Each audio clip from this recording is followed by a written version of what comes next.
estamos recebendo aqui nos estúdios da Metropolitana um grande amigo, Alexandre Rocha, que hoje em dia, ele é advogado, né, de formação, né, Ale? Isso. E vai falar um pouquinho da história, da trajetória da vida dele aqui, contar um pouquinho da história dele. E hoje ele está trabalhando com o ESG, que vocês vão ficar sabendo logo mais o que é. Seja muito bem-vindo, Alexandre, é uma honra estar aqui te entrevistando, com sua sabedoria, com sua expertise, gostoso de conversar com você, viu? Você é uma pessoa que é muito culta, muito inteligente. Eu quero que você fale para nós quem é o Alexandre. Renata, primeiramente um prazer estar aqui no seu programa, que eu sei que já é muito sucesso. Me senti muito lisonjeado pelo convite e acredito que vai ser muito legal a gente bater esse papo aí sobre vários assuntos. O ESG, que a Renata falou, é um assunto super atual. A gente vai falar sobre ele também, mas né, a ideia é a gente bater um papo que seja uma coisa bem tranquila e flua naturalmente. Exatamente. Então conta pra nós aí, quem é o Alexandre? Bom, o Alexandre Rocha ele é natural de Guaratinguetá, tem 47 anos, família daqui mesmo. Iniciei profissionalmente, vamos pensar, vou falar primeiro a parte profissional que você vai entender por que depois. Na advocacia, nos anos 90, me formei em 97 pela Universidade de Taubaté, mas já desde 96 já estava no cenário da advocacia como estagiário e trabalhando e efetivamente com eu, advogado, desde 1999. E nesse período, a partir dessa época, eu trabalhei no Rio de Janeiro, trabalhei em São Paulo, tive escritório próprio aqui em Guaratinguetá, escritório com outros colegas, escritório sozinho, enfim.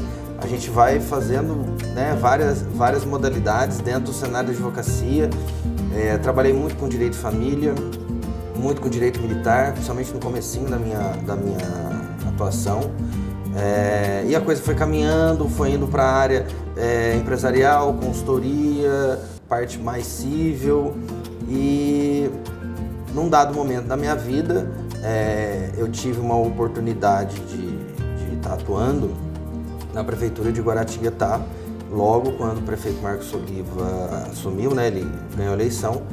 E aí eu recebi a missão de montar o núcleo jurídico da Secretaria de Saúde, que era uma exigência da secretária que estava vindo, que é a Maristela, que inclusive está lá até hoje, de ter uma assessoria jurídica dentro da secretaria que fosse próximo do secretário e independente de ter o assessor, a figura do assessor jurídico da prefeitura através dos procuradores municipais que respondem juridicamente pela atuação como advogados do órgão público, prefeitura, você ter um consultor, porque a área da saúde ela é uma área que sofre muitas demandas judiciais.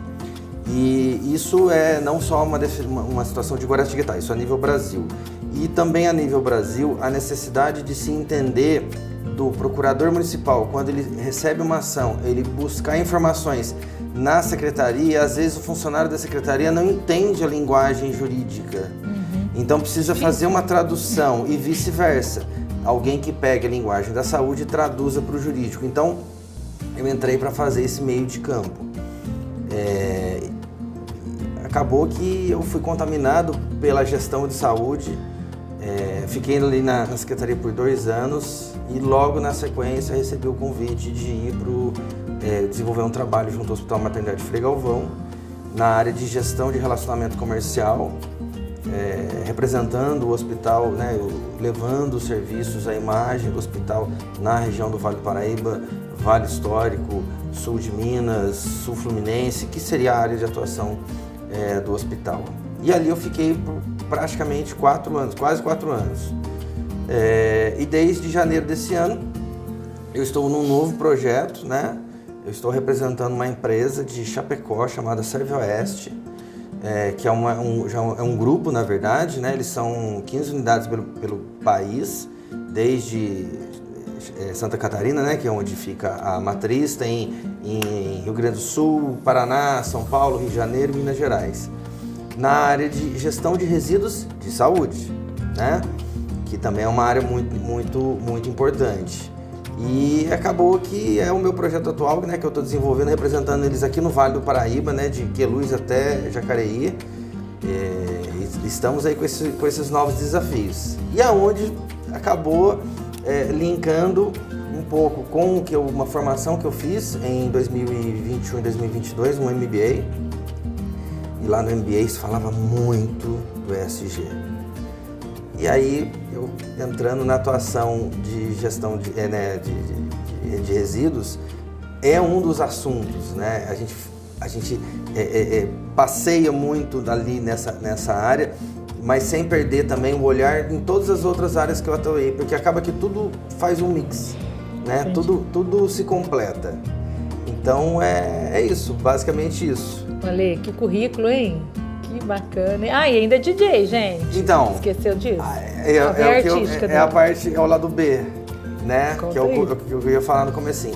O DJ é mais antigo, o DJ começou em 1990. Como que não surgiu essa ideia do DJ? Adolescente? Eu tinha 14 para 15 anos, na verdade um pouco antes, lá 88, 89, mas efetivamente eu fiz um curso de DJ em 1990, no antigo literário. Foi um curso de férias de julho. Aqui em Guará mesmo? Aqui em Guará. Na verdade, olha só, quem produziu o curso, quem organizou o curso, foi o então, na época, era um dos maiores promoters de eventos e depois acabou virando vereador, já falecido, que é o Vadê de Aparecida. Certo. Vadê Pedroso.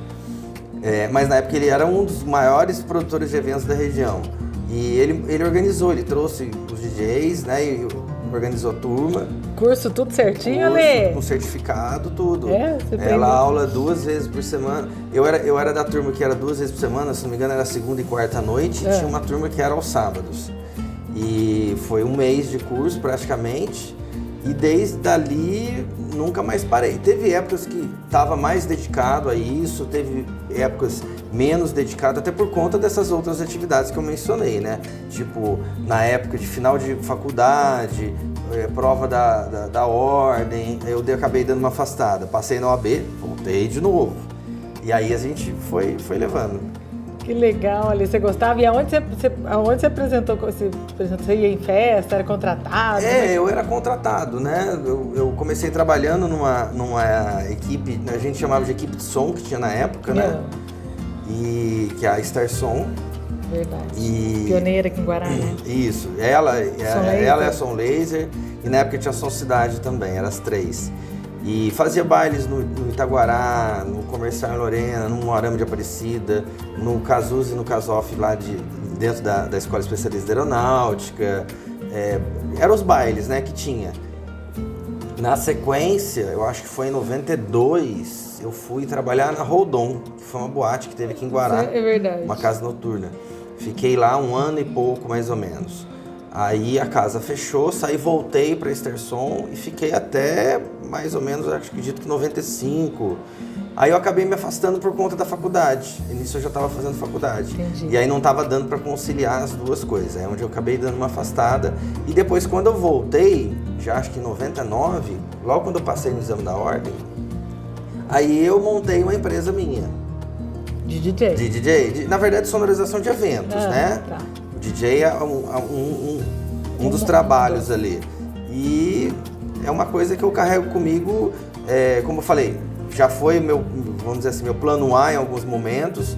Eu procuro manter, lógico que com quase 33 anos de atuação nesse segmento, hoje a gente escolhe um pouco o que quer fazer, o que não quer fazer, até porque tem bastante gente no mercado, enfim, tem várias opções de festa, mas eu procuro me manter ativo aí nesse lado. Que legal, Ale, que bacana. DJ deve ver muita coisa engraçada. Olha, né? tem muita história, viu? Tem, né? Tem muita história. Daria pra fazer um programa só disso. Conta uma historinha pra nós aí. Adoro. Tinha histórias de casa, por exemplo, na época de casa noturna. Umazinha, vai. De encontro, tipo assim, de pessoas conhecidas que estavam meio alteradas, discussão de marido e mulher, pessoa invadindo o banheiro masculino ou feminino, você ouvir barulhos na hora que você fecha a casa, né, que você encerra, e aí você tá ali limpando e você ouvir uns barulhos estranhos, o pessoal achar que tem fantasma no lugar. Aí tem N histórias. Que coisa boa, que bacana, Ale. Mas agora eu quero saber tudo do ESG. A gente abre o Instagram, o tempo todo, a gente está vendo aí que tem bastante curso de pós-graduação. E você é atualizadíssimo no assunto, Alexandre. Explica aí para nós o que é o ESG. Aqui em Guará, várias pessoas que a gente pergunta, muita gente ainda não sabe. A maioria não sabe, a maioria não sabe. O que acontece? Eu fui ver, né, eu ouvi isso, como eu falei no começo, eu fiz um MBA o ano passado em gestão de saúde e no módulo Novos Negócios, o professor basicamente só falou disso, que seria uma tendência mundial. Onda, alguma coisa assim. De mudanças de paradigmas, vamos dizer assim, porque ele envolve, a gente fala muito em pilares comportamentais, né? Formas de você passar a se comportar.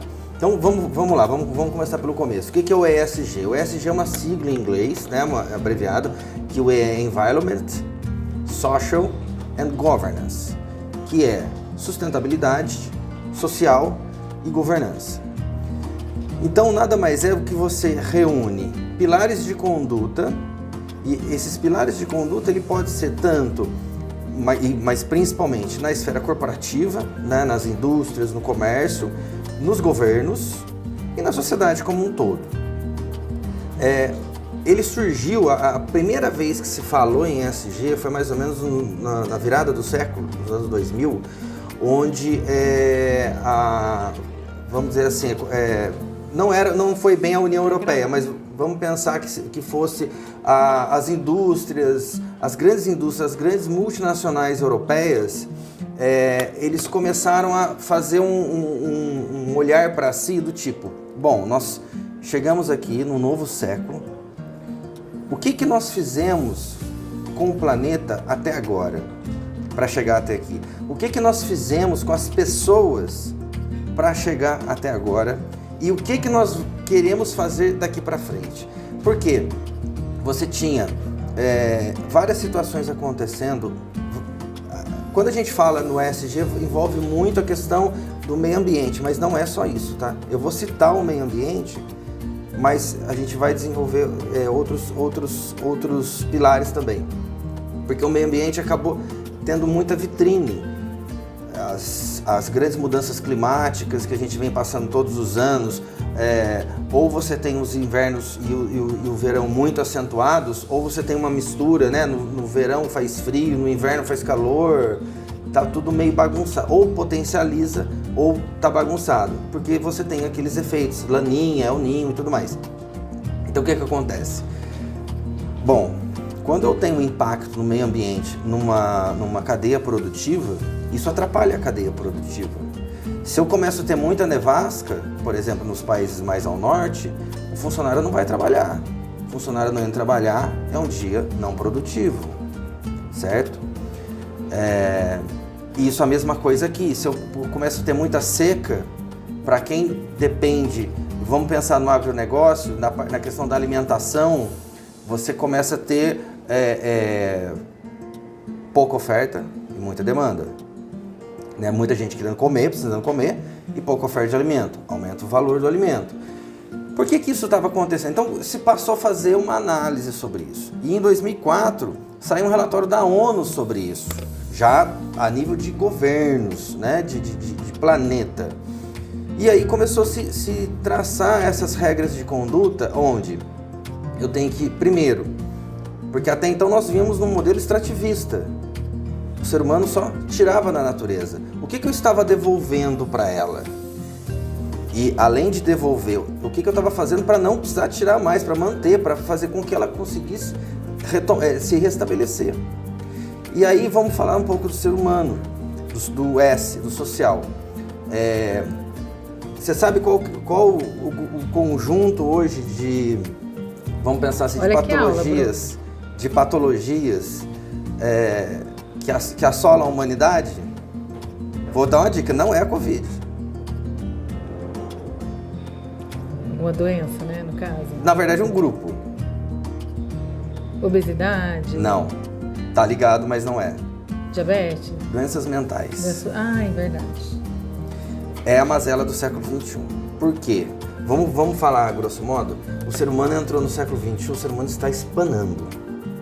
Tá? Por quê? Desde a Revolução Industrial, a gente vive um modelo muito rápido, as coisas estão acontecendo muito rápido, Muita informação. Depois, principalmente quando a gente, vamos pensar na segunda metade do século XX, com o advento da informática, a coisa ficou muito mais rápida. O ser humano não está acompanhando.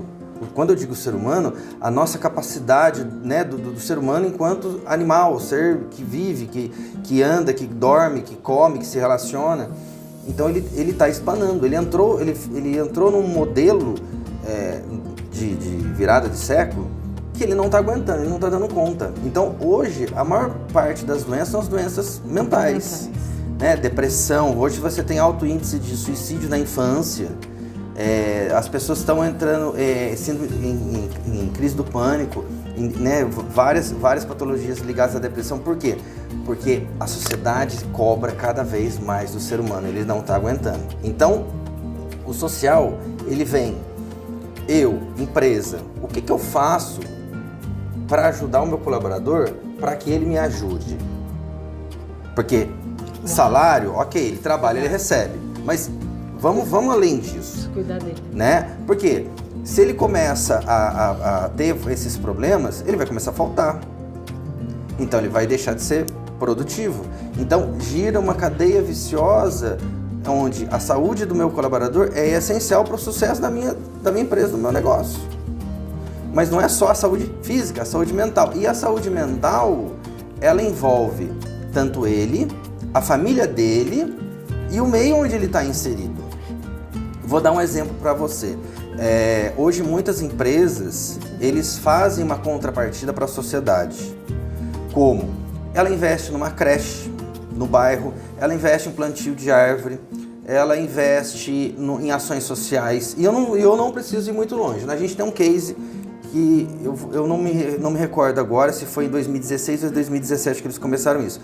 A BASF daqui de Guará, ela tem um trabalho nesse sentido, onde ela devolve para a sociedade várias ações com incentivo financeiro de empresas, né, no caso do terceiro setor, ONGs, para que eles comecem, é como se ele estivesse devolvendo para a sociedade aquilo que ele sempre tirou, né? Isso, dei um exemplo próximo da gente, mas isso acontece no mundo inteiro hoje. Então, quando a gente fala do S, o que a empresa, como ela olha para o funcionário? Ela cuida da saúde desse funcionário, por exemplo, um programa de academia, né, que a gente tem hoje, o Gympass, que, né, você pode levar para a sua empresa. O Vale Alimentação, por exemplo, bonificação em viagens, cursos de formação, não é só plano de saúde. O plano de saúde é um dos serviços, né, o mais antigo talvez. Mas, por exemplo, como eu citei, a questão das viagens, a questão de você olhar para o bairro onde a empresa está inserida, o que eu faço ali, eu ajudo aquela comunidade. Então, esse é o olhar. Ecossistema, né? Esse é o olhar do S. E o G, a governança nada mais é que o famoso compliance, regras claras de relacionamento e de negociação, onde você abole algumas condutas, tipo as clássicas condutas de corrupção, desde da corrupção. Quando eu digo corrupção, não necessariamente a corrupção de uma vantagem financeira, mas de uma vantagem. E daqueles pequenos atos de corrupção do dia a dia, do furar fila, do você receber um troco errado e não devolver. Tudo isso envolve o principal pilar, né, o principal elemento do pilar governança, que é um negócio chamado transparência. Só que para eu ter transparência, eu tenho que ter processo. Então eu tenho que ter tudo muito definido. Por exemplo, eu quero chegar na sua empresa. Eu vou chegar, eu vou me direcionar ao recepcionista, ele vai me atender, ele vai explicar, eu vou falar o que eu quero, ele vai me explicar as formas de pagamento, eu pago e vou embora. Isso é para todo mundo. Não existe um tratamento diferenciado se for o A, o B ou o C. Ou seja, existe um processo que é igual para todo mundo e ele é transparente. E isso vale para tudo. Porque a partir do momento que eu dou transparência, eu estou falando que eu não tenho esquema com ninguém. É transparente, é claro. E aí você entra dentro desse processo. LGPD, as regras de auditoria, as regras de conformidade. Por quê? Eu crio processos claros e transparentes, onde se aquela pessoa sai, ou ela saiu de férias, ou ela saiu da empresa, o processo continua. Eu não tenho uma função atrelada à pessoa, eu tenho ao cargo. Se ela sai, como o processo está definido, a outra que entrar, ela vai seguir uma determinada sequência e a coisa continua funcionando. Porque a gente vê muito nas empresas mais antigas e naquele modelo familiar, onde tudo às vezes gira em torno de uma pessoa. Se ela sair de férias, aquele setor para de funcionar. Aqui no interior a gente vê muito disso, né? Ou se ele aconteceu alguma coisa, ele faleceu, ele se desligou da empresa, até você recuperar aquilo leva tempo. Então, porque o processo não era transparente, o processo estava preso a uma pessoa, né? Como que aquela pessoa fazia, a gente não sabia. Ele fazia, tá, ele entregava, tá, mas e aí? Tinha um processo transparente? Então a gente fala de governança. Então essas 3 regras, hoje, elas vão tocar a vida, vamos pensar, da nossa sociedade daqui para frente, do mundo. Só escuto falar isso, Ale. O tempo todo. Eu também sou bombardeado, as redes sociais toda hora, propaganda de curso, palestra, MBA, tudo. E a primeira pessoa que eu escutei falando sobre isso foi você. É porque, como eu falei pra você, eu comecei a ver isso e hoje, trabalhando muito à frente, hein, Ale? Trabalhando numa empresa de gestão de resíduo, eu vejo muito isso, né? Como eu tô olhando um dos pilares. Quando eu olho, vamos olhar aqui para o meu momento hospital, Secretaria de Saúde ou até mesmo advocacia, eu vejo o S e vejo o G, entendeu? Porque o S, quando você trabalha numa instituição com N funcionários, 100, 200, 1000 funcionários, você tem que olhar para o seu colaborador. E eu vivenciei uma pandemia dentro de um hospital, onde eu vi as pessoas no seu limite, principalmente as equipes assistenciais, os enfermeiros, os técnicos de enfermagem, os médicos, não sabiam, porque ninguém nunca tinha vivenciado disso, né? Não tinha uma receita, literalmente foi se trocando a roda do carro com ele andando. Né? Isso. Falou. Então, e a gente viu muito essa questão da saúde mental nesses profissionais, precisava de ajuda, precisava de acolhimento, então assim, hoje eu consigo enxergar de uma forma mais abrangente e a questão da governança também por conta do meu histórico da advocacia, entendeu? Então eu vejo que é uma viagem sem volta, né? Isso aí é um modelo, e o que vai acontecer daqui para frente? Empresas que se preocupam em ter essas regras, elas só vão negociar com outras empresas que também têm essas regras. Se elas não estiverem com essas regras definidas, eles não vão se relacionar com outras empresas no mercado, então eles vão acabar ficando excluídas, né? Eu acredito que daqui a pouco isso vai virar uma certificação. Obrigatória. Não digo obrigatória, mas vai virar uma certificação. Como a gente teve a era do ISO, que todo mundo queria ter ISO, né, tem vários tipos de ISO. Hoje, você não tem uma certificação para LGPD. O que você tem? Você tem certificações na área de governança, você tem certificações na área social, você tem certificações na área do meio ambiente. Então, o que a pessoa tem? A pessoa que eu digo, a pessoa jurídica, ela tem que ter essas certificações. Mas daqui a pouco, isso tudo vai se juntar, vai se unir. Uma coisa só. Uma coisa só. Olha, você sabe dizer em qual país que isso começou? Acho que você falou, Foi muito na Europa. Mas a gente pode puxar aí, talvez, eu acredito que muito na Alemanha. Né? A Alemanha é muito à frente disso. Só para você ter ideia, a nível de comparação, na questão de resíduos num geral, não só falando de resíduos de saúde. Vamos falar um pouco da questão de quanto que se recicla. A União Europeia como um todo, mas principalmente a Alemanha, em torno de 70% a 75% daquilo que vamos dizer assim, produzido para ser descartado, volta na linha produtiva, né? Que é o que a gente chama de economia circular, né? A economia circular eu tenho um início, eu peguei uma matéria-prima da natureza, eu processei ela, transformei ela num produto, eu vendi esse produto foi consumido. Tradicionalmente, após esse consumo, ele seria descartado de volta para a natureza. Não, na economia circular, ele não é descartado de volta para a natureza. Eu pego ele de novo, eu reciclo ele e coloco ele de volta na cadeia produtiva. Então ele fica ali circulando. Dependendo do perfil da matéria-prima, ele não vai ter a mesma destinação, ele vai ter uma subdestinação, mas ainda assim ele circula. Isso eu faço com que eu impacto menos no meio ambiente, eu economizo no meu processo e eu ainda gero renda, porque essa voltinha aqui, que seria essa parte da reciclagem, eu estou dando oportunidade para alguém trabalhar com isso. Sensacional. Entendeu? Então, vamos pensar que na Europa, isso há muito tempo já existe essa cultura. Os Estados Unidos hoje, eles reciclam em torno de 50%, 55%. Até por uma metodologia que eles têm lá, é muito comum as casas, elas terem o triturador na pia.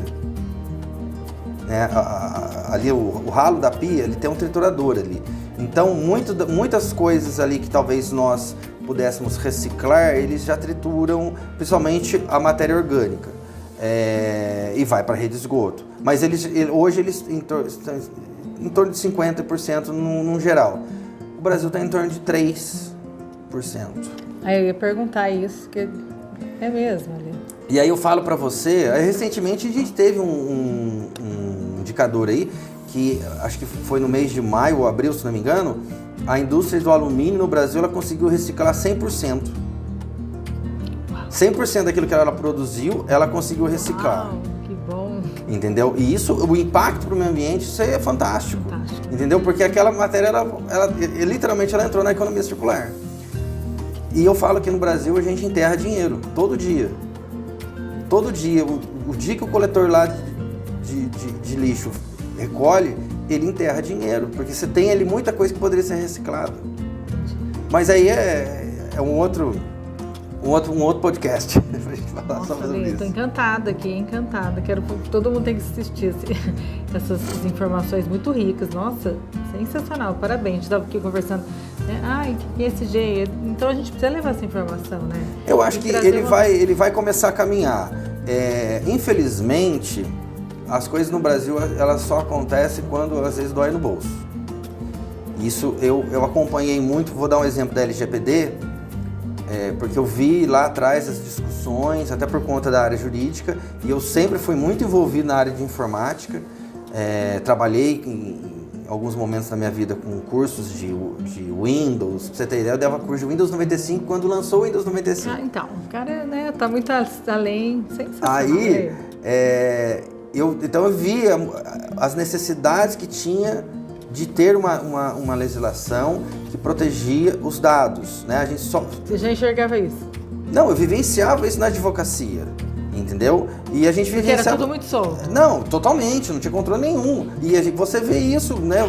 Até pouco tempo atrás, o que você recebia de ligação de televenda, a pessoa tinha os seus dados, ela tinha o seu nome, ela tinha o seu telefone, ela tinha todas as suas informações. Ainda tem pouco. Porque existiam empresas que vendiam isso, né?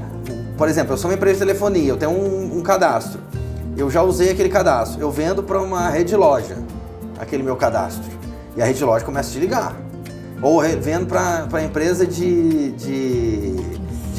TV via satélite. Então começava a te ligar. Hoje não pode mais isso, né? Então quando surgiu, eu via muito isso quando surgiu o LGPD. Legal, que bacana que vai ter.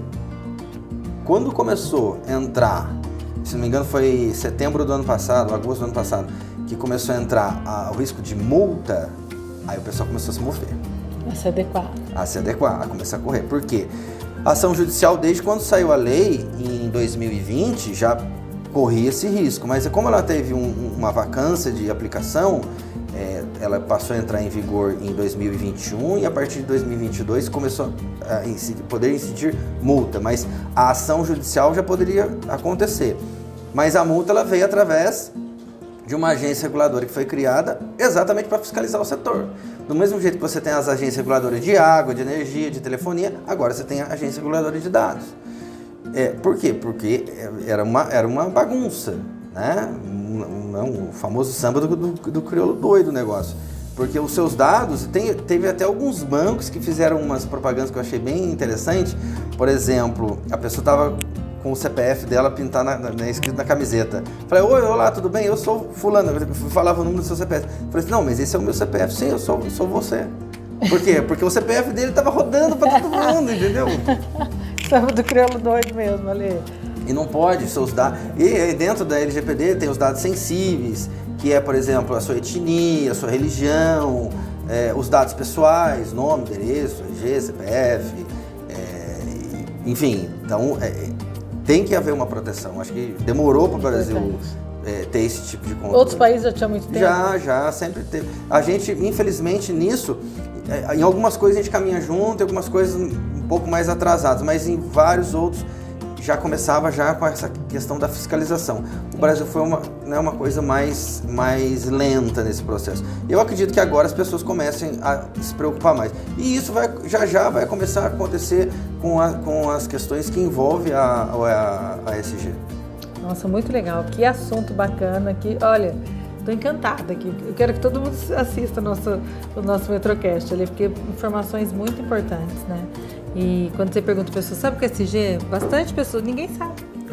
Aqui, né, no nosso, no nosso ecossistema aqui pertinho, as pessoas não sabem, é importante saber, né, Lê? Você está andando à frente aí, e até você falou, nosso exame está curso de pós-graduação em todo lugar, o tempo todo, nossa, o tempo todo. Se você for em rede social rapidinho, ou até mesmo no Google, você vai achar N cursos, né, que falam e vai te posicionar nessas necessidades. Eu vejo hoje a questão da governança, ela é uma questão que ela vai acontecer por N históricos brasileiros a nível tanto, aí vou falar de governança governamental e governança corporativa.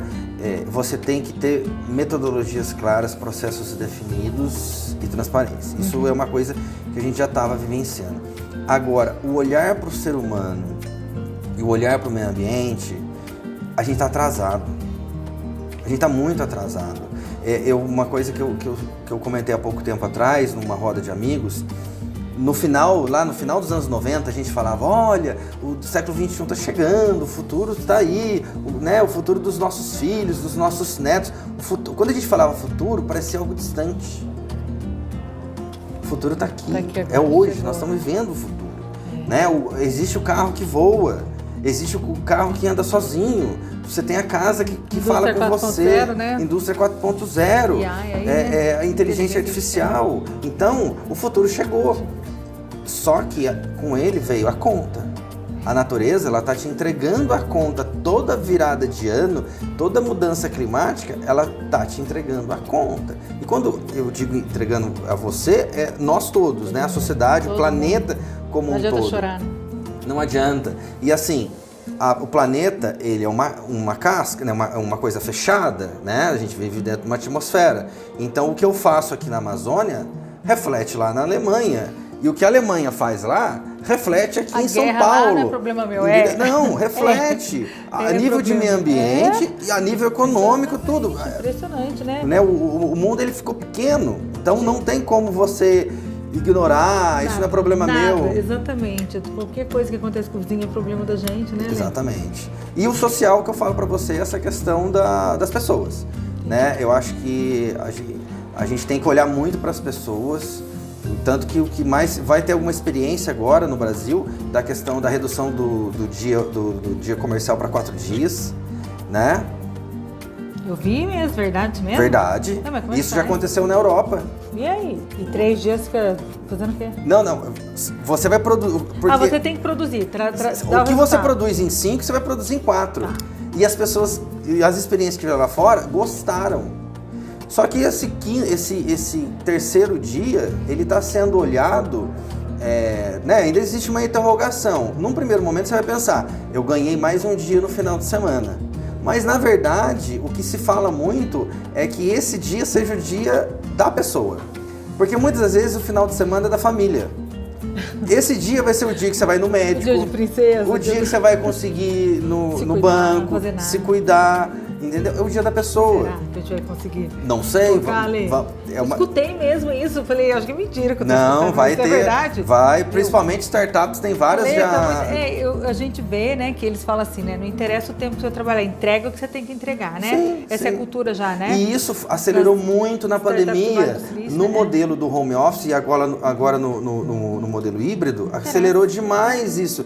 Porque as pessoas em casa, dependendo do segmento, começou a produzir mais. Produzir mais, E eu escutei já falando, não interessa o que você vai entregar, o quanto tem, mas eu quero que você entregue o que você tem que entregar.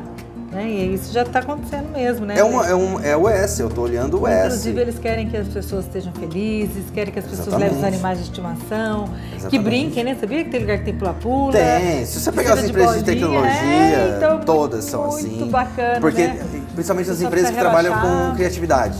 Né? Você tem que estar num ambiente, o ambiente tem que ser criativo, então ele tem que estimular e para você tem que também ser estimulado. Não é mais comando e controle, é cultura e contexto, né? Exatamente. Mudando mesmo para cultura, uma empresa que tem uma cultura assim, você entrega porque você vive a cultura, não precisa ninguém estar mandando você fazer, né?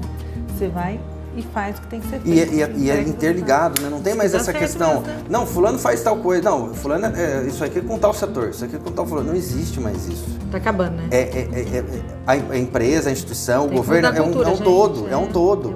É uma engrenagem que funciona junto. Se um não funciona direito, o resto não funciona. Não funciona.